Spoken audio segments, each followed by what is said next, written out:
Straight ahead on WBKB News at 11. The search for a missing man in East Tawas comes to an unfortunate end. Plus, Alpena Township adopted a resolution rejecting the city's water and sewer rate increases.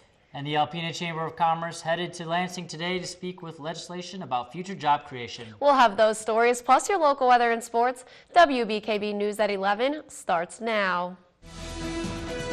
From Rogers City to Tawas City and all points in between, this is Northeast Michigan's award-winning news team. Your source for news, weather, and sports. We are WBKB News at 11.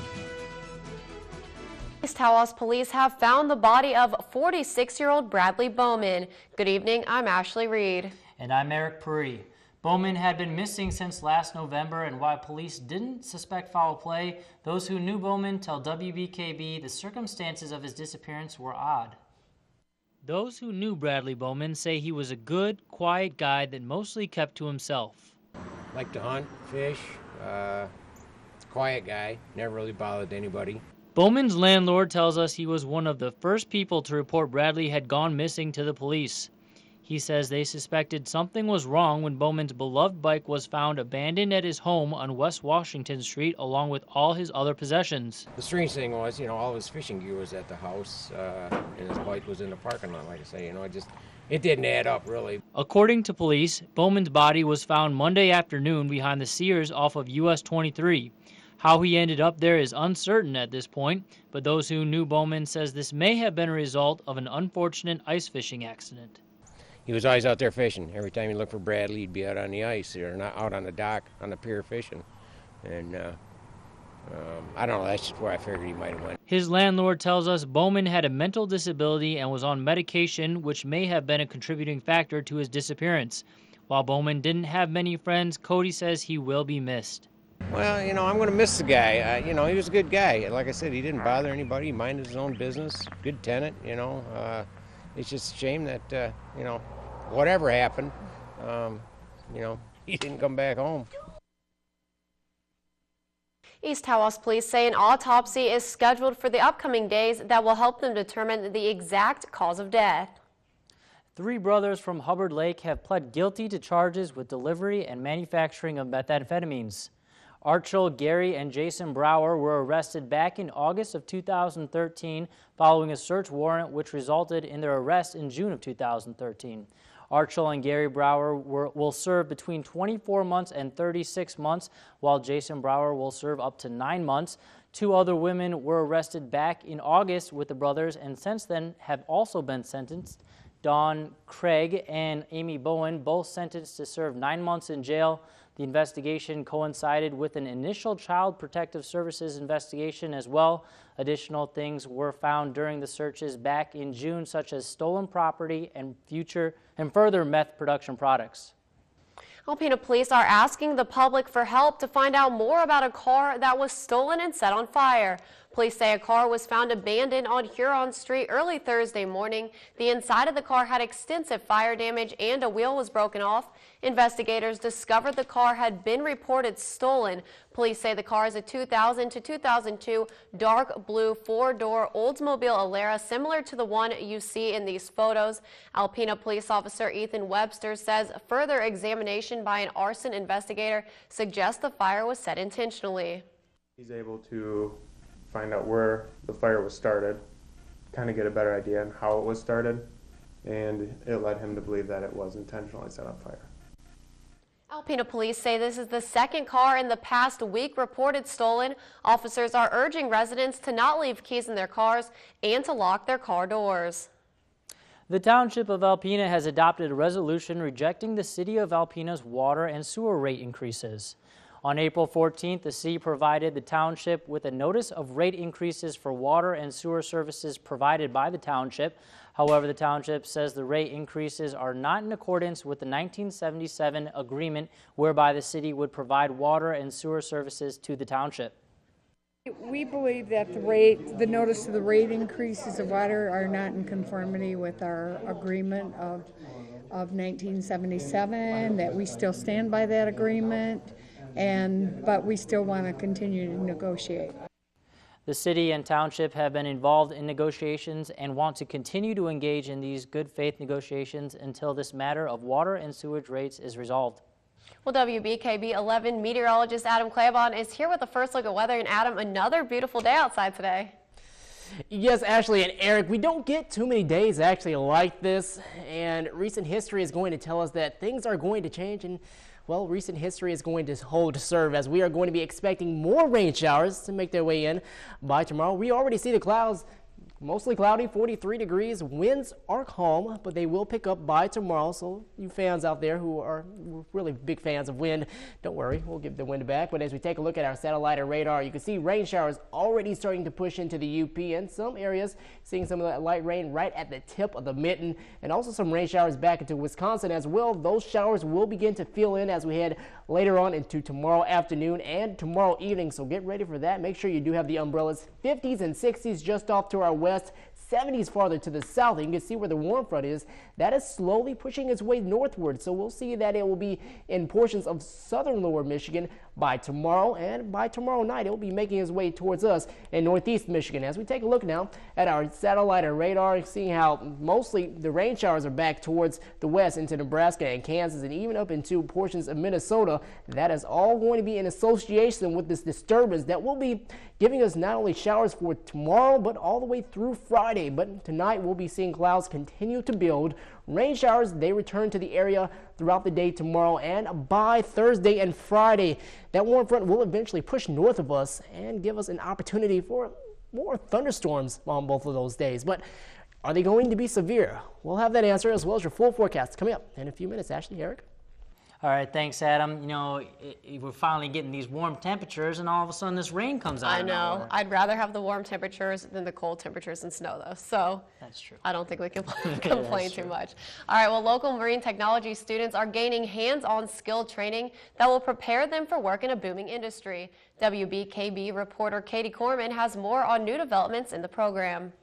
Marine Technology program at Alpena Community College recently received a major donation from a leader in the industry, which will enhance students' learning even further. Our Marine Technology and ACC are really excited to get a donation from Oceaneering, one of the industry's largest operators of underwater robots in the field, and they donated to us an underwater robotic arm for these robots. The robotic arm, valued at $100,000, will be used to train students to operate and maintain underwater robots. Michael Dunham, one of the first students who will graduate from the program, says his marine tech courses gave him the chance to explore his love for the water. They offer research diving, scuba diving classes, and I was a diver prior to that, but it gave me a chance to expand those horizons and kind of learn new things that you can do with diving. Instructor David Cummins says students who complete the program are finding many job opportunities in the oil and gas industries. Maintaining the robots, fixing anything that breaks down, and going through this whole ritual of the maintenance procedure. Dunham says the donated robotic arm will give students even more experience before entering the workforce. They're going to be able to tear it down, put it back together, learn how the hydraulics works,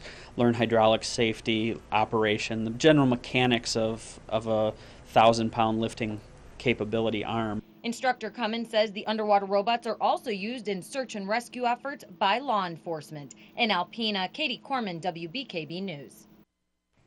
The first graduates from the Marine Technology program will walk across the stage this Thursday evening. Well, Alpena Regional Medical Center gave special recognition to some of its workers today.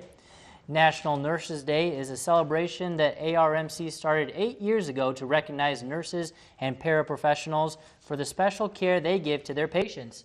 Peers at the department nominate the employees that show success throughout the year. The list then goes to a group of volunteers to review the nominations and select who they feel deserves the award. The hospital awards the chosen nurse and paraprofessional with a trophy. Then their family members surprise and congratulate them for their success. Nurses Day is a day to recognize the contribution that the practice of nursing contributes to our community, and we really enjoy the day because we pause for a little while and celebrate all of those caring practices that happen here. There were 19 nominations for Nurse of the Year, and the 2014 award was presented to RN Joan Peltz. The Paraprofessional of the Year was awarded to Doug Tarutua, who is certified surgical technologist at the ARMC. Michigan State Police are looking for the driver of the vehicle who hit a bicyclist and fled from the accident. State Trooper Fletcher says the hit and run happened on the corner of M32 in Bagley today, just before 1 o'clock this afternoon. Police say the driver was a female wearing a green shirt. Officers say she hit the bicyclist with her car and drove away. If you have any information as to who the driver of the vehicle was, please contact Michigan State Police. State and local chambers gathered from across Michigan in Lansing today to advocate for policies that foster businesses and job growth. The Alpena Area Chamber of Commerce, along with 31 other chambers, had face-to-face time with legislators today to give input from their regions on different topics. Jackie Krajak of the Alpena Chamber said transportation and personal property tax were two of the most highlighted topics, and having this time helps Alpena to stay involved in the process. Well, we were pretty up to speed on a lot of these topics, but I think the one that was just really reinforced to us is the vote on August 5th about the personal property tax and how important that is for our community and for all of the communities in Michigan to vote yes on that proposal. Krawchak added this is going to create jobs for our community and other surrounding Michigan communities. It is not a tax increase, but will eliminate a lot of business tax in the area, helping our area to flourish. Meal prices at Alpena Public Schools will not be rising in the 2014-2015 school year. APS usually raises meal prices every other year, but this year the school system has been maintaining a positive balance, which makes it possible to keep prices as low as possible for the community. The money schools take in for lunches or snacks pays for all of the food costs, equipment costs, and wages and benefits for the food service staff. We have a great maintenance staff that's good at keeping our equipment running, so we don't have to buy new equipment on a regular basis, and that helps with the fund balance and to keep us in the black. APS manages all of Alcona School's food service operation as well. The prices will stay at $2.40 for the elementary level meals and $2.65 for the secondary level meals. You can read more about our broadcast stories and get the scoop on other news items online. Just visit WBKB11.com for sports, weather, and news updates anytime, day or night. Later, we'll check in with meteorologist Adam Claybon for the extended weather forecast. But first, GM is recalling thousands of Saturn Auras. Find out why in your Money Watch. Thanks for joining us here tonight, everyone. For our state news this evening, police are looking for those responsible for vandalizing rest stops across Michigan. Dozens of toilets are destroyed. Police say sometime overnight Sunday, the vandals hit up 4 rest areas along I-94 from Monroe all the way to western Michigan. Michigan State Police say around 5 o'clock a.m. yesterday, they got a call that the Galesburg rest area on I-94 had been vandalized. They soon found out others had been targeted, rest stops near Marshall and Jackson along I-94 and one on M23 near Monroe. At these locations, dozens of urinals, toilets, and sinks have been smashed, mostly confined to men's rooms. The damage will cost the state thousands of dollars. Police are now checking other rest areas to make sure they weren't hit as well. All of the rest stops remain open. Extra women's bathrooms have been changed to men's. And in your Money Watch, General Motors is recalling more than 56,000 Saturn Auras from the 2007 and 2008 model years in the U.S. because of a shift cable that could wear out over time. The problem could lead to rollaways and crashes. GM is aware of 28 crashes and 4 injuries, but no fatalities over the last 7 years. Your home might now be worth a little more. Home prices were up 11% in March compared to last year. Prices have been moving higher in recent months, but the pace of growth has slowed down. And hummus could be coming to a Subway menu near you. Subway's Chief Marketing Officer says they started testing hummus as a topping in April. The idea is to give customers who don't eat meat more variety. Currently, Subway has more than 26,000 locations in the U.S. There's more to come on WBKB News. Shannon McGrath will be in with the latest in sports. But first, Adam Claybon is next with your full weather forecast. Stay tuned.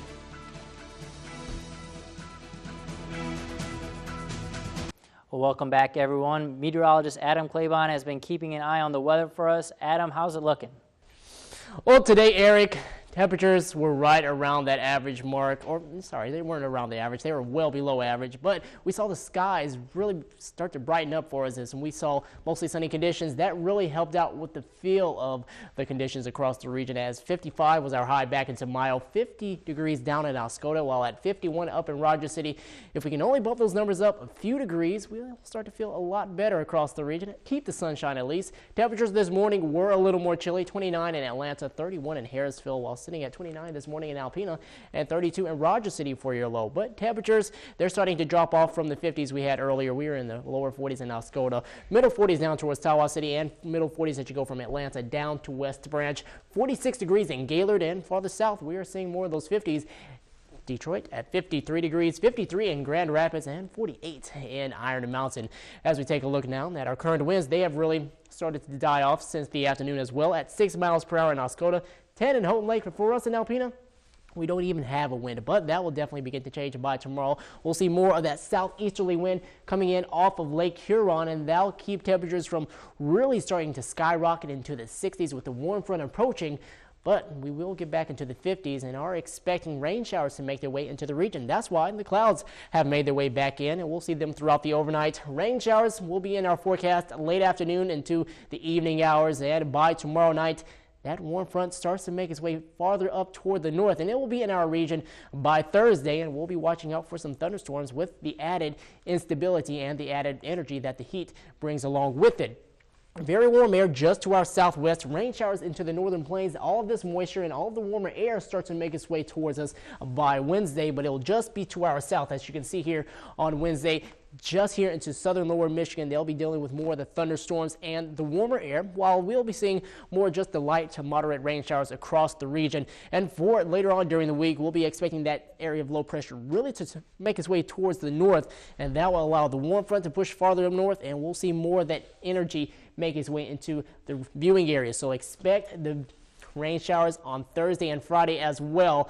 And that will just pretty much be some more damp days for us after we've seen the very wet work week last week. But as we take a look at Futurecast, you can see right behind me that the rain showers are beginning to develop.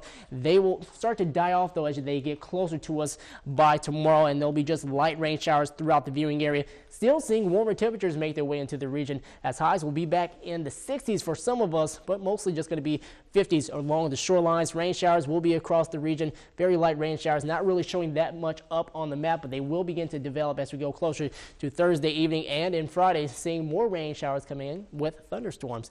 Overnight, 35 degrees, clouds will increase. Winds for the time being will be light, but by tomorrow, they begin to pick up between 10 to 20 miles per hour. Showers moving in during the afternoon. Highs will be in the 50s, 52 in Atlanta, 54 down in West Branch, and for us in Oscoda, we'll be at 53 degrees, and Tawas will be at 52. Tomorrow night, areas of light rain showers, not going to really be expecting that much. Temperatures are dropping off though into the 40s and the 30s. And as we take a look at our day planner, timing this all out for you, the rain showers coming in during the afternoon. Tomorrow night, temperatures dropping off into the lower 40s for us in Alpena, and we'll see that those lows stay in the 40s throughout the rest of the extended outlook. Thunderstorms on both Thursday and Friday, but we will really start to clear out by Saturday and Sunday, which look pretty nice for our Mother's Day forecast. Seems like we've been below that average mark since the start of winter. Yeah, it'd be nice if we could actually get some warmer temperatures in here. Looks like they're coming, along with some rain, but it's all right. All right, thanks, Adam. Now it's time for today's photo of the day. Today's photo was sent in by Jan Malenfant of Osneek. Jan sent us this photo of the sunrise over the Mackinac Bridge. As you can see, it's quite an amazing moment that she's gotten there. It's just really beautiful, and you know, we just love seeing these kind of pictures sent in. All right, thanks for capturing that. If you have a photo you would like to send us, email a photo along with a short description to news@wbkb11.com. Well, coming up on WBKB News, a new study reveals stark differences between girls and boys when it comes to concussions. Find out more after the break. Thanks for joining us tonight in your Health Watch. A new study that looked at nearly 70 teenagers who suffered concussions found that males take twice as long to recover as females. Researchers used an advanced type of brain scan that showed the average concussion recovery for girls was 26 days, while it took boys more than 66 days on average to get better. And middle schoolers and high schoolers who regularly consume sports and energy drinks are more likely to pick up unhealthy habits like smoking, excessive video gaming, and TV watching. That's according to a study that looked at nearly 2,800 tweens and teens. It found kids who often have energy drinks spend about 5 hours more per week in front of their TV and computer screens. And the American Heart Association reports maintaining or boosting exercise after age 65 can improve your heart's health and lower your risk of a heart attack. Researchers found that seniors who exercise more had fewer irregular heart rhythms and better heart rates. And in national news tonight, the Massachusetts compounding pharmacy at the center of a deadly meningitis outbreak has agreed to a settlement. Victims' families stand to gain more than $100 million in what was the worst pharmaceutical disaster in decades. CBS's Jim Axelrod has the details from New York. The settlement would compensate people like Scott Shaw in Denton, North Carolina, whose 77-year-old mother, Elwina, died from fungal meningitis, contracted from tainted steroids produced by the New England Compounding Center. Fungal meningitis is, by the accounts that I have seen, is a vermin of the highest order. 751 cases of fungal meningitis and infections that caused 64 deaths were linked to NECC. Federal and state investigators found unsanitary conditions at the labs that compounded the contaminated injections. NECC filed for bankruptcy in December 2012. The bulk of this settlement comes from the owner's personal assets. Yes, I would say that a majority of the settlement comes from the owner's personal assets. Roughly $70 million of the $100 million settlement would come from the owners of the company, Barry Cadden, Greg Canigliaro, and their families. Roughly $30 million will come from insurance. Clearly, no one who lost a loved one or who suffered the horrible effects can be compensated for all of their pain and suffering. If the bankruptcy judge approves the settlement, victims and their survivors could see the money as soon as early next year. Jim Axelrod, CBS News.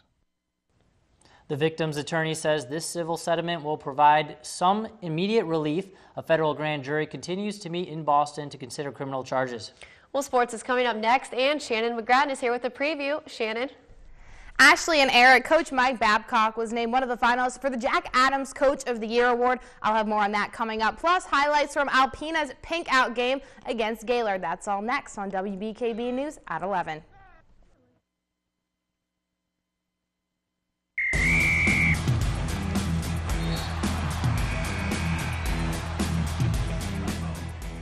Wins have been in short supply for Alpena's soccer team that is looking to end its current losing streak against the only team it has beaten this season.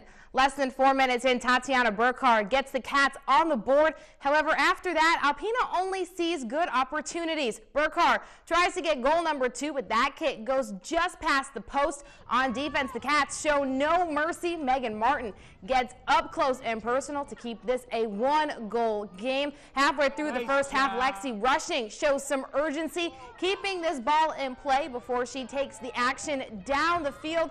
But once she gets there, Alpena is unable to get past Madison Wobbly, who ends the game with 12 saves. The Cats do start scoring once our camera leaves, ending the half up 3 before winning their second game of the regular season, 6-1.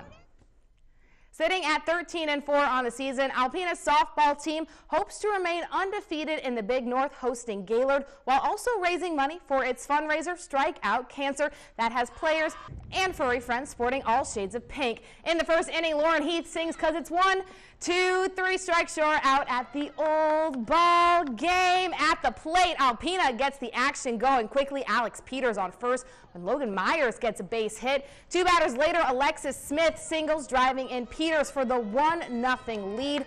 Jessica Marweed gets in on the fun, grounding right. Myers runs in to end the first up 2. The Cats continue to dominate, winning 12-2 in 5 innings. They sweep this doubleheader to remain undefeated in the Big North. Moving to the boys game, Alpena leads Gaylord 7-0 in the bottom of the second. Runner on third when Brady Marweed steps up to the plate. He grounds left, driving in Tim Atkinson to extend the Cats' lead to 8.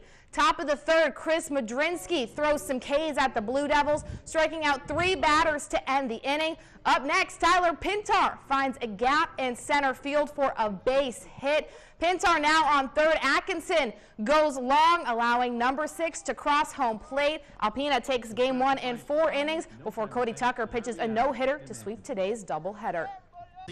In Major League Baseball, Robbie Ray makes his debut, replacing Anibal Sanchez in tonight's lineup, but he doesn't act like a newbie, striking out the 3rd and 4th batters he faces, making Ma and Pa very proud. However, Jason Castro doesn't look too pleased. Bottom of the first, Miguel Cabrera sends this ball over the wall. The Tigers get their first lead of the night. 2-zip in the third, bases loaded when Victor Martinez gets his first base hit of the night, driving in Danny Worth to make it a 3-run ball game. At the plate, Worth does his part, sending this ball right, so Austin Jackson can run in. The Tigers win their 7th straight game, with the 22-year-old Tennessee native throwing 5 Ks in 5 innings for his MLB debut. On the ice, the Red Wings season might be over. However, it's head coach Mike Babcock making headlines after being named as a finalist for the Jack Adams Award, which recognizes NHL's top coach for the current year. This season, Babcock led the Red Wings to their 23rd straight playoff appearance after passing Jack Adams for all-time wins in the organization. He currently has 415 victories in his 9 seasons with Detroit. Other coaches named today were Patrick Waugh, the Avalanche's rookie coach, and John Cooper, who is in his first full season with the Tampa Bay Lightning. Voting is done by the NHL Broadcasters Association, with the winner being announced at the NHL Awards in Las Vegas June 24th. The last time Babcock was nominated was in 2008 when he finished 3rd. Hitting the hardwood, a 17-year tradition will end in 2017 when the Big Ten tournament moves from the Midwest to Washington, D.C. Today, the league announced the change to the Verizon Center in 3 seasons as part of its push to the Northeast, with teams like Rutgers and Maryland set to join the conference on July 1st. This move is expected to provide easier access to East Coast fans. The Verizon Center is home to the Washington Wizards and Capitals. It seats 20,000. Down in OKC, Kevin Durant is celebrating his first MVP trophy after receiving 119 first-place votes, beating out LeBron James, Blake Griffin, and Joakim Noah to become the first player to win both the scoring title and MVP award in the same season since 2001. This year, Durant averaged 32 points and 7 rebounds per game, helping the Thunder finish the regular season 59-23. He also holds the 3rd longest streak in NBA history, ending 41 consecutive games with at least 25 points. And that's it for sports. Ashley and Eric, back to you. Thanks, Shannon. That's all we have for you guys tonight. But be sure to catch Ashley McDowell tomorrow morning on 11.3. Have a great night.